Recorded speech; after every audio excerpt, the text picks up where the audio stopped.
The setting sun bled crimson over Water 7, casting long shadows across the skeletal remains of ships in the scrapyard. The air smelled of rust and brine, a metallic tang that clung to the back of the throat. Somewhere in the distance, the puffing tom whistled as it departed, its steam blending with the evening mist. Usopp knelt on the deck of the Going Merry, his fingers tracing the deep fissures in the keel. The wood crumbled at his touch, dry and brittle as ancient parchment. He had known, of course, known for weeks, but admitting it meant accepting that his ship was already dead.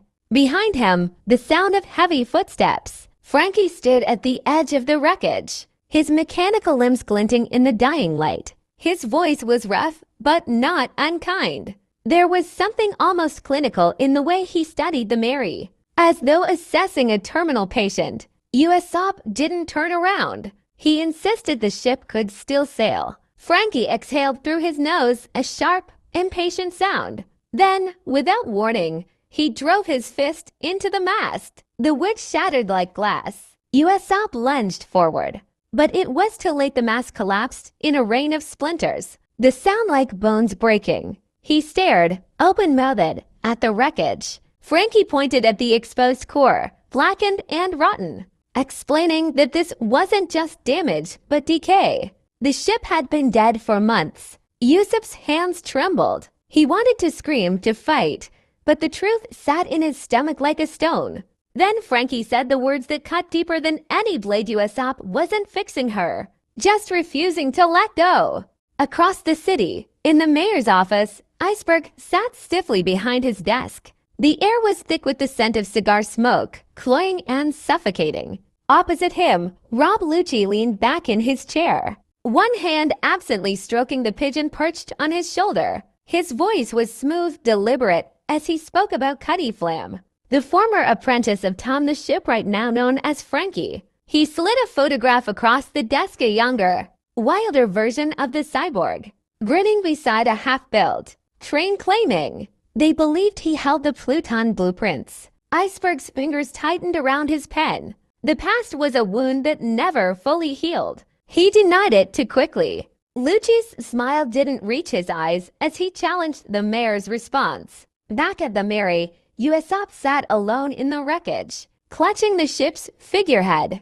The wood was warm under his palms, as though still alive. He remembered Skypea the storm, the lightning, the impossible sight of a small, shadowy figure, a child with a straw hat, hammering away at the broken deck. At the time, he'd thought it a dream, but the next morning, he'd found fresh nails in the hull, repairs he hadn't made. The Klabautermann ship's spirit, born from love and care.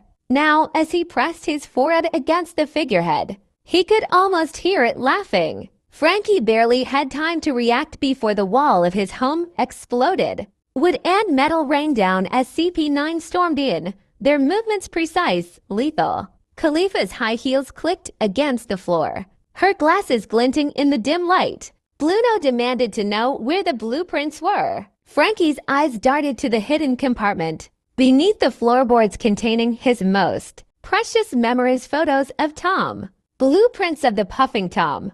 Everything he'd kept locked away for years. Then Kaku's sword flashed, and the floor split open. Pictures scattered like leaves in a storm. Franky saw Tom's face smiling, proud before a boot came down, crushing it into the dirt. Something inside him snapped. Memories surged like a tidal wave. 12 years ago, the puffing Tom's maiden voyage. Tom, standing tall even in chains, grinning as the train roared to life, declaring this would save Water 7. Young Franky had chased the train until his feet bled, screaming for it to stop, to turn back. But the wheels kept turning, just like time, just like fate. Now, as CP9 closed in, Franky's fingers brushed against the metal plating in his back, where the real blueprints lay hidden, fused with his very bones. Tom's final gift and his final curse. Dawn crept over Water 7, pale and fragile.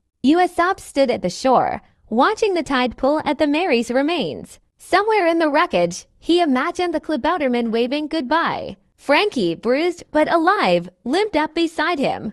Neither spoke. Some things didn't need words. The puffing tam whistled in the distance, its sound echoing across the sea. And the sun rose, as it always did, on a new day.